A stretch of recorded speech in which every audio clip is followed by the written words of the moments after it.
नमस्कार। आज बात करते हैं भारत की एक ऐसी शख्सियत की जिनका नाम सुनते ही जहन में दो शब्द आते हैं, ताकत और विवाद। इंदिरा गांधी। वो नाम जिसने भारत की राजनीति को हमेशा हमेशा के लिए बदल कर रख दिया। तो चलिए शुरू करते हैं उनकी कहानी। सोचिए, एक महिला जिसके हाथ में दुनिया के सबसे बड़े लोकतंत्र की बागडोर थी। एक ऐसा नाम जिससे दुश्मन तो कांपते ही थे, दोस्त भी थोड़ा संभल कर रहते थे। ये बातें सिर्फ कहने के लिए नहीं है, ये इंदिरा गांधी की हकीकत थी। पर सवाल ये उठता है कि आखिर ये हुआ कैसे? कैसे राजनीति के गलियारों में पली बड़ी एक लड़की दुनिया की सबसे मजबूत नेताओं में से एक बन गई? चलिए इसी सफर को समझते हैं। तो कहानी शुरू होती है उनके बचपन से, और उनका बचपन कोई आम बचपन नहीं था। राजनीति तो जैसे उनके घर के माहौल में ही थी।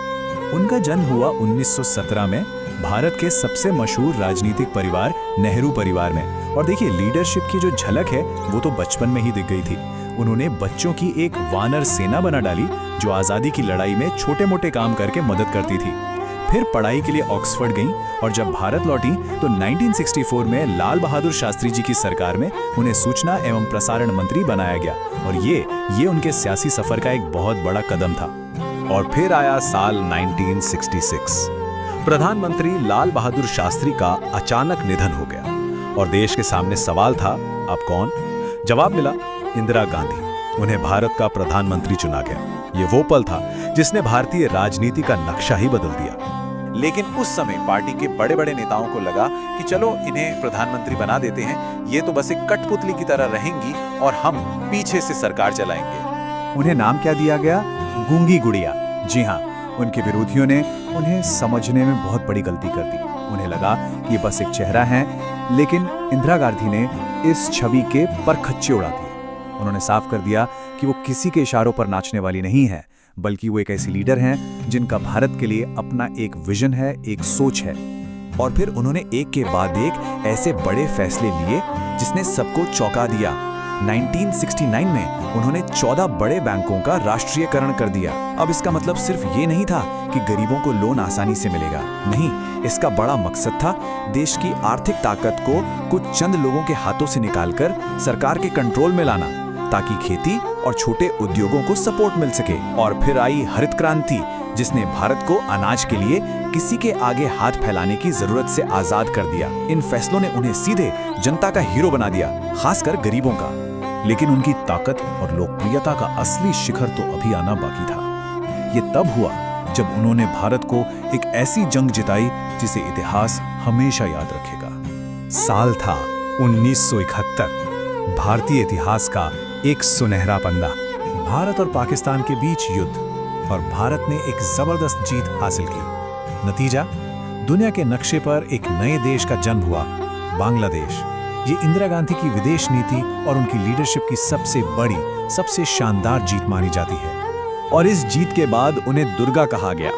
अब वो सिर्फ प्रधानमंत्री नहीं थी, वो एक प्रतीक बन चुकी थी, एक ऐसी नेता जिसके दम पर पूरी दुनिया में भारत का सिर ऊंचा हो गया था। लेकिन कहते हैं ना, ताकत के शिखर पर हमेशा बने रहना आसान नहीं होता। अब कहानी में एक ऐसा मोड़ आता है जो बहुत ही अंधेरा और विवादों से भरा है। यहां से उनके करियर का सबसे मुश्किल दौर शुरू होता है।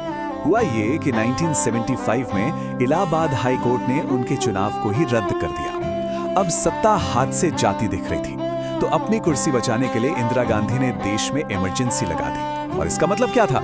इसका मतलब था प्रेस की आजादी खत्म, सारे विपक्षी नेता जेल में, और आम लोगों के जो मौलिक अधिकार होते हैं वो भी छीन लिए गए। इसे भारतीय लोकतंत्र का सबसे काला दौर कहा जाता है। इमरजेंसी के बाद जब 1977 में चुनाव हुए तो जनता ने उन्हें बुरी तरह हरा दिया।